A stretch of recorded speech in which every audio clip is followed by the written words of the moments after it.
जनाब शमीम साहब हाजीपुरी, जो बंगाल में बहुत अच्छे नेता रहे।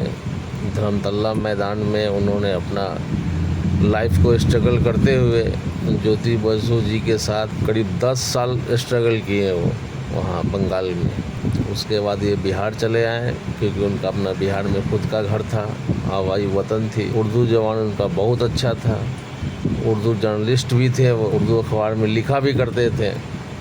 और यहाँ का जो लोकल लालू प्रसाद जी, जनाब रामविलास पासवान जी, अभी लेटेस्ट रमई राम जी, इन सब के साथ उन्होंने अच्छा खासा काम किया ज़मीनी स्तर पर।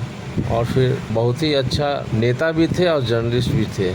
और उनके लिए जो भी किया उन्होंने, गरीबों के लिए काम किया और अपने उर्दू जवान के लिए ज़्यादा से ज़्यादा वर्क किया।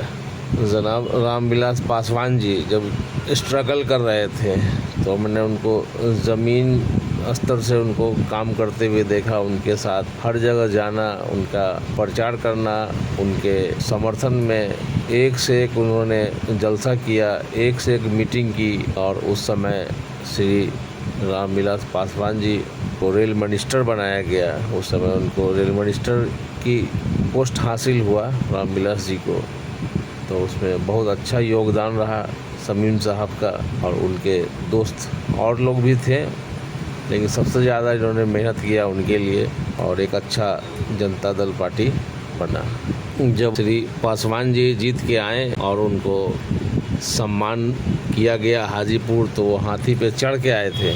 गुदरी रोड से उनका काफिला निकला और उसी गुदरी रोड फखरुद्दीन मार्केट, जो धर्मशाला के आसपास है, वो अपने दुकान भी थी उनकी रेडीमेड गारमेंट की, जो उनके बच्चे स्टाफ सब बैठा करते थे। उसी दुकान के रास्ते वो उनका काफिला क्रॉस किया रामविलास पासवान जी का।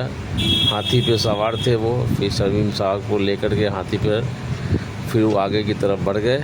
और उस दिन बहुत खुशी का माहौल था, जो उन्होंने बहुत प्रयास किया कि श्री पासवान जी की जीत हो और अच्छा खासा उन्होंने बहुमत हासिल किया।